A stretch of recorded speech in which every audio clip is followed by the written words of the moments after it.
Allah mengizinkan permasalahan, sakit penyakit, masa-masa sulit, sengsara menerpa dalam kehidupan kita. Tujuannya bukan untuk menghancurkan kehidupan kita, tapi semuanya bekerja sama untuk kebaikan kita dan untuk kemuliaan nama Tuhan saja. Yusuf, anak Yakub, kalau ia mau menuruti keegoisannya, pastinya Yusuf sudah berlaku kasar dan membalas perbuatan jahat saudara-saudaranya. Tetapi Yusuf memiliki hati yang penuh dengan kasih kepada saudara-saudaranya dan berkata, memang kamu telah mereka-rekakan yang jahat terhadap aku, tapi Allah telah mereka-rekakannya untuk kebaikan dengan maksud melakukan seperti yang terjadi sekarang ini, yakni memelihara hidup suatu bangsa yang besar. Inilah perkataan Yusuf yang seharusnya menjadi pelajaran bagi kita untuk kita tidak mudah kecewa, sakit hati, dendam apabila kita diperlakukan semena-mena, dihina, disakiti, atau bahkan difitnah oleh sesama kita manusia, atau mungkin oleh orang-orang terdekat kita sekalipun. Karena memang kita tidak tahu dan kita tidak bisa mengerti mengapa semuanya itu bisa terjadi di dalam kehidupan kita.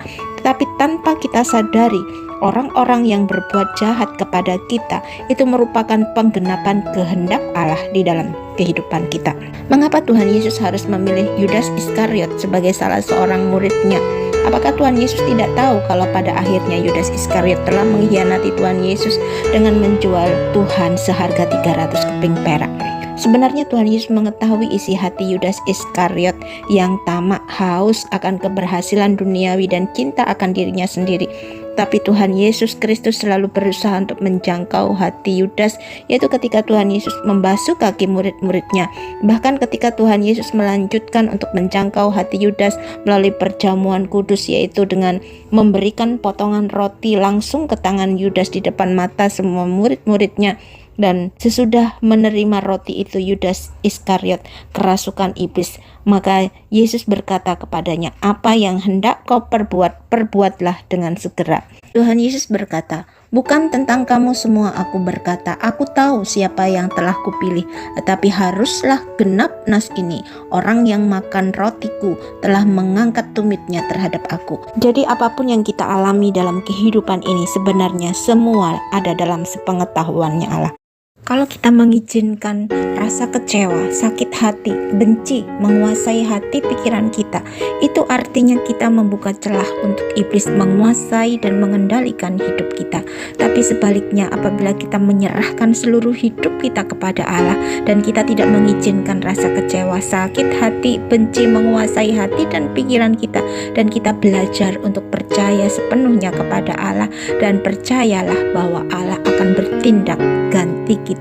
Roh Kudus Allah yang ada berdiam di dalam kehidupan kita akan memberikan kepada kita kekuatan yang baru, keteguhan hati di dalam kehidupan kita, bahwa sekalipun kita tidak melihat Allah secara mata jasmani, tapi kita mempunyai keyakinan yang kuat bahwa Allah hidup dan berkuasa di dalam kehidupan kita, dan kita merasakan bahwa penyertaan Allah senantiasa ada menyertai kehidupan kita, sehingga kita akan tetap bersukacita sekalipun kita harus mengalami masalah, tekanan, pencobaan di dalam kehidupan kita.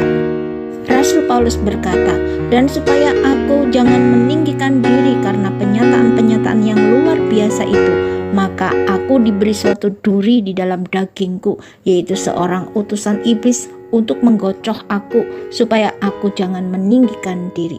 Tentang hal itu, aku sudah 3 kali berseru kepada Tuhan supaya utusan iblis itu mundur daripadaku. Tapi jawab Tuhan kepadaku, cukuplah kasih karuniaku bagimu, sebab justru dalam kelemahanlah kuasaku menjadi sempurna. Sebab itu terlebih suka aku bermegah atas kelemahanku, supaya kuasa Kristus turun menaungi aku. Karena itu aku senang dan rela di dalam kelemahan, di dalam siksaan, di dalam kesukaran, di dalam penganiayaan dan kesesakan oleh karena Kristus. Sebab jika aku lemah, maka aku kuat. Bukankah dalam kehidupan kita setiap hari kita diperhadapkan dengan tekanan, pertentangan, perselisihan yang terkadang membuat kita menjadi tidak kuat dan ingin melarikan diri dari kenyataan yang ada. Dan mungkin sekalipun kita bisa melarikan diri menghindari dari kenyataan yang ada, dan biasanya itu malah membuat kita menjadi kecewa dan tidak ada damai sejahtera di dalam kehidupan kita. Jadi adalah lebih baik dan berguna bagi kita untuk kita bertobat, berserah sepenuhnya ke dalam tangan Tuhan yang kuat. Bagi kita yang percaya, adalah lebih baik dan berguna bagi kita untuk kita bertobat dan menyerahkan kehidupan dan penghidupan kita ke dalam tangan Allah yang kuat. Maka Allah akan bertindak ganti kita, karena Allah turut bekerja dalam segala sesuatu untuk mendatangkan kebaikan bagi mereka yang terpanggil sesuai dengan rencana Allah. Karena Allah itu kasih, Allah itu baik, sangat baik dan teramat sangat baik bagi kita. Sekalipun manusia pertama yaitu Adam dan Hawa telah gagal menjadi keluarga Allah yang pertama, tetapi melalui kemenangan Tuhan Yesus Kristus atas setan di atas kayu salib, Allah telah berhasil membentuk keluarga baru, yaitu keluarga kerajaan Allah, yang adalah tujuan Allah dalam menciptakan kita manusia, dan setiap orang yang percaya kepadanya itu adalah anak laki-laki dan anak-anak perempuannya Allah yang maha tinggi. Sekalipun iblis yang sangat jahat itu telah berusaha merusak dan menggagalkan rencana Allah, tapi Allah selalu ada di pihak pemenang, dan Allah adalah pemegang keputusan yang tertinggi. Iblis tidak pernah tahu apa rencana Allah, karena iblis tidak maha tahu dan tidak mengerti apa yang direncanakan Allah melalui Yesus Kristus yang adalah firman Allah, karena kehendak Allah bekerja dan dimulai dari firman-Nya, dan bersama dengan firman-Nya mengalirlah kekuatan Roh Kudus Allah sehingga tujuan Allah terjadi dan tergenapi. Seperti pada penciptaan dunia ini, berfirmanlah Allah, jadilah terang, lalu terang itu jadi. Pada waktu Tuhan Yesus Kristus mati di atas kayu salib, Tuhan Yesus Kristus mati untuk menggantikan tempat kita dan membayar harga untuk hukuman dosa-dosa kita. Setiap orang yang percaya dan mengaku Yesus Kristus adalah Tuhan dan Juru Selamatnya secara pribadi dalam kehidupannya, kita adalah keluarga dalam kerajaan Allah, karena kebenaran Allah yang ada di dalam Tuhan Yesus Kristus juga menjadi milik kita. Tuhan Yesus Kristus ada hidup, nyata, dan berdiam di dalam kehidupan kita. Dan setiap orang yang ada di dalam Tuhan Yesus Kristus, Tuhan Yesus tidak akan membiarkan seorang pun dari kita binasa. Dalam kisah ketika Tuhan Yesus dan murid-muridnya sedang berada di Taman Getsemani untuk berdoa, maka datanglah Yudas bersama dengan sepasukan prajurit dan penjaga-penjaga bait Allah yang disuruh oleh imam-imam kepala dan orang-orang Farisi lengkap dengan lentera dan suluh dan senjata. Maka Tuhan Yesus yang tahu semua apa yang akan terjadi dan yang akan menimpa dirinya, maju ke depan dan berkata kepada mereka, "Siapakah yang kamu cari?" Jawab mereka, "Yesus dari Nazaret." Katanya kepada mereka, "Akulah dia." Yudas yang mengkhianati berdiri juga di situ bersama-sama dengan mereka. Ketika ia berkata kepada mereka, "Akulah dia," mundurlah mereka dan jatuh ke tanah. Maka ia bertanya pula, "Siapakah yang kamu cari?" Kata mereka, "Yesus dari Nazaret."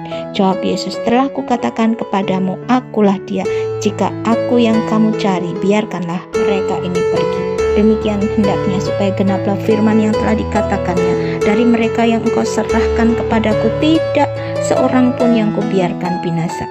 Jadi setiap orang yang percaya kepada Tuhan Yesus Kristus, bahwa Yesus Kristus adalah Tuhan dan Juru Selamat di dalam kehidupannya, terlebih dia hidup dalam pertobatan setiap hari dan melakukan kehendak Allah dalam kehidupannya, maka kita adalah miliknya Allah, kepunyaan Tuhan Yesus Kristus sendiri. Dan setiap orang yang menjadi milik Kristus, maka nyawa kita ada terbungkus dalam tangan Tuhan, karena Tuhan Yesus tidak akan membiarkan kita binasa. Kita diselamatkan dari neraka, kita diselamatkan dari si jahat, kita diselamatkan dan dibebaskan dari dosa-dosa kita, sebab Allah mengutus anaknya ke dalam dunia ini bukan untuk menghakimi dunia, melainkan untuk menyelamatkannya oleh Dia. Dan barang siapa yang berseru pada nama Tuhan akan diselamatkan.